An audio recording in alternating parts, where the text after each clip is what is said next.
power's out, it's free. Put your hand in the cane. Turn the RER power on bright. What's going on, everybody?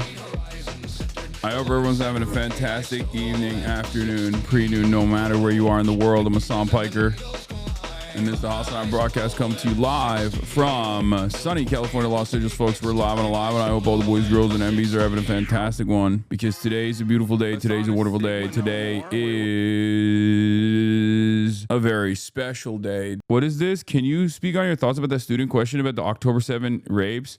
Can you elaborate on how that person was coming off? No, it's classic. There's always one. That weirdo student yesterday. Yeah, I mean, it didn't actually work, did it? I mean, it was quite embarrassing for the student.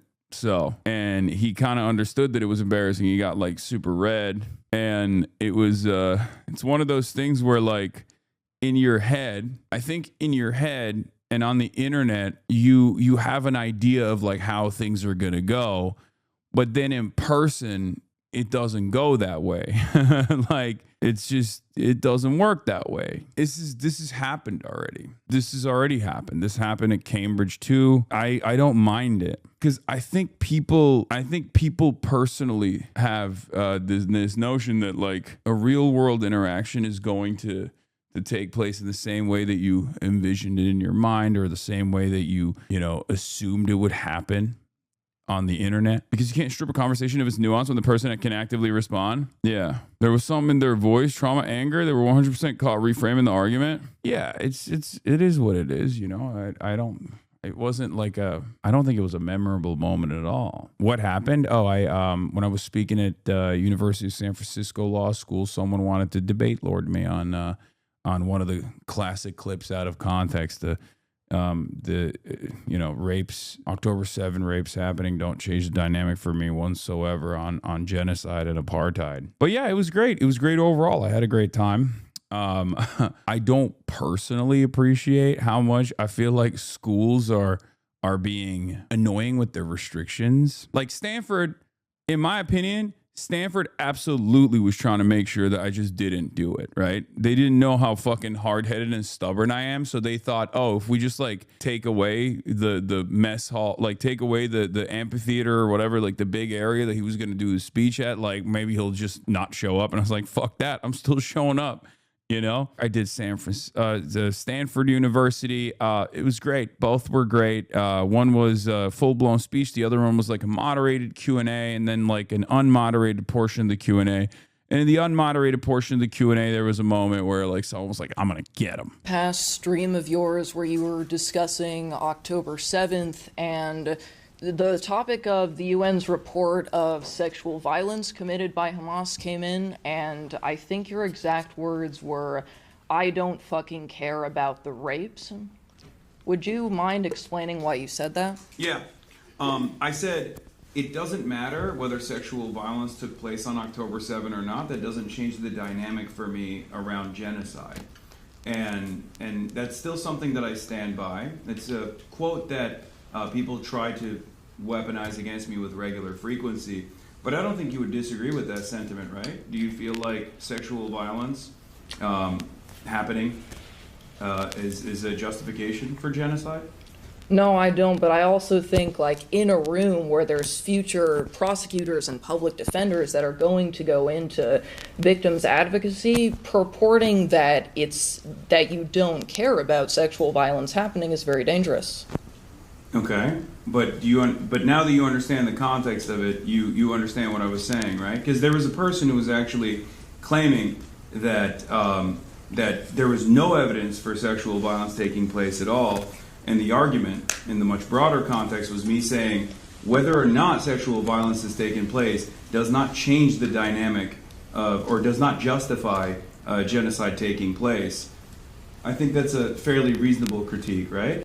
How do you dismiss accounts of kerosene and... All right, and then the rest of it is just like the full context of it. I guess they put the full context of it in this video, but let me see what else. Part of this problem that many people can't contend with, like... Or, I don't know, do you think Israel committed a genocide? Maybe you have an issue with that as well. So victims are collateral damage in pursuit of the greater good. Do you think Israel committed a genocide?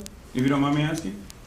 Well, why aren't you staying on topic on the question that I asked you? This is the topic. You asked me a question. I'm asking you so we can have a normal conversation. Do you think Israel committed a genocide? I do, and I also Okay, think great. that minimizing rape is wrong. Do you think that the sexual violence taking place on October 7 would justify Israel's a genocide, or do you think genocide is unjustifiable?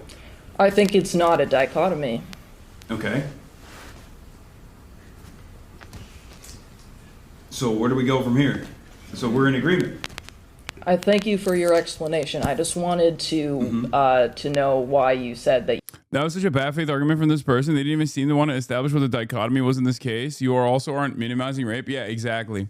But it doesn't matter because it's just, I mean, this is the next generation of lawyers coming from USF law. I don't know. I think you should start bringing up the pro-rape rights after you cleared the argument. I wasn't invested in like destroying this person. Okay. That's not how I operate. I was just invested in like neutralizing the argument by just saying what the truth is and then moving on, which again, every single time this kind of thing has happened, the person that always brings stuff like this up, I think in their minds think it's going to like work out very differently. They think like, oh, he's going to get like, he's going to be humiliated. He's going to be epically owned, right? And it just never works that way. It never works that way at all. And I don't know why people still try to do that shit. It's just, to be fair, I think you should explain more why you weren't saying what you said, which is what you were responding to genocide deniers' critiques of you, even though they weren't specifically present in that exact clip. You were on shadowboxing defense mode at that moment, but they don't realize that. You did not care about rape victims. Okay. So. Do you feel like I explained it thoroughly?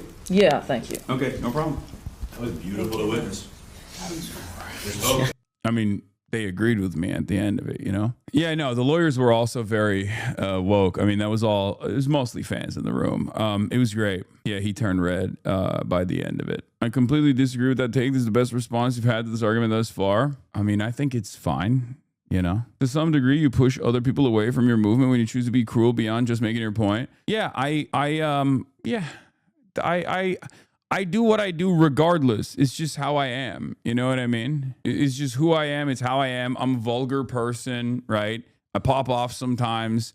I'm talking for 10 hours. It's not a guarantee that like every moment of those 10 hours are going to be squeaky clean, right? People can try to weaponize that stuff all day, every day. But ultimately, I try to lead by empathy, and I try to channel that in every conversation that I have. And a lot of people will try to engage in these sorts of bad faith critiques, but ultimately, you know, I am who I am, right? And I think people will either recognize what I'm trying to do and appreciate and understand and can come to the table charitably. Did the person stick around for the group photo? No, they did not. It's an insane argument because then you're essentially saying the rapes perpetrated on Israel is on par with the worst in the genocide of the Palestinians, which is an untenable position. Exactly.